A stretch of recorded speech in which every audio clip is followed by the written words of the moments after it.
दिल्ली हमारे संवाददाता अनुवेश हमारे साथ कार्यक्रम में हो रहे हैं शामिल। और अनुवेश के पास एक बड़ी और एक्सक्लूसिव खबर बता दूं आपको। डिफेंस सेक्टर पर बड़ी गहरी पकड़ रखते हैं अनुवेश, और जो भी डिफेंस रिलेटेड बड़ी डील्स और बड़े डेवलपमेंट्स होते दिखते हैं उस पर अनुवेश आपके सामने हमेशा बड़ी और एक्सक्लूसिव खबर लेकर आते हैं। अनुवेश बताइए, क्या है बड़ी खबर इस वक्त आपके पास? जी सर, ये एक बड़ी खबर निकल के आ रही है। HAL और ब्राज़ील की एक कंपनी साथ में मिलके इंडियन एयरफोर्स के लिए जो कैरियर फ्लाइट्स होती हैं वो 40 से 80, मतलब ये नंबर अभी तक फिक्स नहीं है, और ये 40 से 80 एयरक्राफ्ट HAL के साथ मिलके बनाएगी। इसमें ये बताया जा रहा है कि जो एक एयरक्राफ्ट की जो कॉस्ट है वो $50 मिलियन की बताई जा रही है। और जैसे कि ये हमने बताया है कि आज जो ब्राज़ील का जो डेलीगेशन है, डिफेंस डेलीगेशन है, वो आज हिंदुस्तान आया हुआ है। इसके साथ साथ वो कल बेंगलुरु जाएंगे, और बेंगलुरु जाने के बाद वो HAL की जो फैसिलिटी है वहाँ पे भी जाएंगे, और उसके साथ साथ BEL की जो फैसिलिटी है वहाँ पे भी वो कल जाएंगे।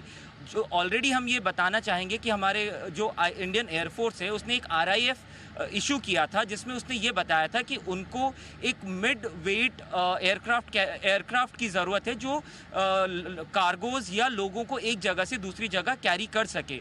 तो इसके लिए ये ब्राज़ील की ये कंपनी हिंदुस्तान एरोनॉटिकल लिमिटेड के साथ मिलके 40 से 80 ऐसे एयरक्राफ्ट बना सकती है। और इसके साथ साथ एक बहुत अहम चीज़ ये बताना ज़रूरी है कि वो इंडिया में अपनी फैसिलिटी बनाएंगी और HAL के साथ बन के ये मैन्युफैक्चरिंग यूनिट एस्टैब्लिश करेंगी। और इसके साथ साथ ये भी है कि वो लोग सिर्फ इंडियन एयरफोर्स के लिए यहाँ पे फ्लाइट्स या एयरप्लेन्स नहीं बना रहे हैं, इसके साथ साथ वो लगभग 300 एयरप्लेन्स ऐसा हिंदुस्तान में बनाने जा रहे हैं जो सिर्फ हिंदुस्तान एयरफोर्स के लिए ही नहीं यूज़ होगी, बल्कि बाकी साउथ एशियन कंट्रीज़ के लिए भी एक्सपोर्ट की जाएंगी, जो मेड इन इंडिया होंगी। और इसका जो टेक्नोलॉजी है वो टेक्नोलॉजी ऑफ ट्रांसफ़र ब्राज़ील से हिंदुस्तान और HAL के साथ मिलके की जाएगी।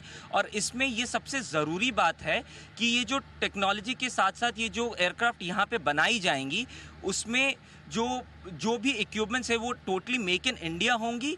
और इसके साथ ये हिंदुस्तान में ही नहीं बल्कि हिंदुस्तान के बाहर साउथ एशियन कंट्रीज़ में एक्सपोर्ट भी की जाएंगी। पर HAL के लिए आती हुई दिख रही है, और HAL एक बड़ा करार करने जा रहा है, और ये करार 1700 से 3500 करोड़ का हो सकता है, जहां पर वायुसेना के लिए 40 से लेकर 80 मीडियम C-90 एयरक्राफ्ट बनाएंगे। और ये ब्राज़ील की कंपनी एम्ब्रेयर के साथ ये करार करने जा रहे हैं। बताएं अनुवेश, ये करार कितना जल्दी होने की संभावना है? क्या डेवलपमेंट जल्दी हो सकते हैं इसमें? देखिए, ऑलरेडी जो ब्राज़ील की डिफेंस डेलीगेशन है वो कई बार HAL के फैसिलिटी में जा चुकी हैं। इससे पहले जनवरी और फरवरी के महीने में वो लोग हिंदुस्तान आए थे, और उसके साथ साथ ये लगभग तीसरी या चौथी बार है जब वो हिंदुस्तान आ रहे हैं। हो सकता है कल जब वो HAL के फैसिलिटी में जाएं और वहाँ पे ये डील, ये MOU HAL और ब्राज़ील की इस कंपनी के साथ बीच में साइन हो जाए, इनका MOU साइन हो जाए, क्योंकि इंडियन एयरफोर्स ने सिर्फ RIF अभी तक निकाला है, तो वो अपना प्रपोजल उन्होंने ऑलरेडी एयरफोर्स को भेज रखा है। तो जैसे ही ये डील कल साइन होती है तो इस चीज़ की प्रक्रिया को और तेज़ी मिलेगी और ये और जल्दी से ये किया जा सकता है। डील बहुत ही जल्दी शायद हो सकता है कल ही साइन होती हुई दिखे। कल HAL और BEL के बंगलुरु फैसिलिटीज़ का दौरा करेगी ब्राज़ील का डिफेंस प्रतिनिधिमंडल। इंडिया में आ चुका है, और ऐसे में कल ये बड़ा डेवलपमेंट होने की आपके लिए तैयारी है।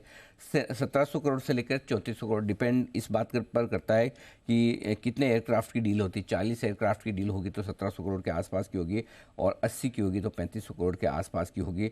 $5 करोड़ प्रति एयरक्राफ्ट की लागत बताई जा रही है, और ये बड़ा काम आपको HAL को मिलता दिख सकता है। HAL के लिए बड़ा डेवलपमेंट होगा, एक और बड़ा ऑर्डर, मतलब लगातार ऑर्डर पर ऑर्डर। ये तो खैर एक करार की तरह है, देखना होगा उसकी डिटेल्स किस तरह से निकल कर आती है। यूं ही ये सारे डिफेंस स्टॉक्स मजबूती के साथ नहीं भाग रहे हैं। आइए इसी पर एक बार राय ली जाए। हिमांशु जी, HAL जरा इसके चार्ट पर नजर डालिए, बताएं सर।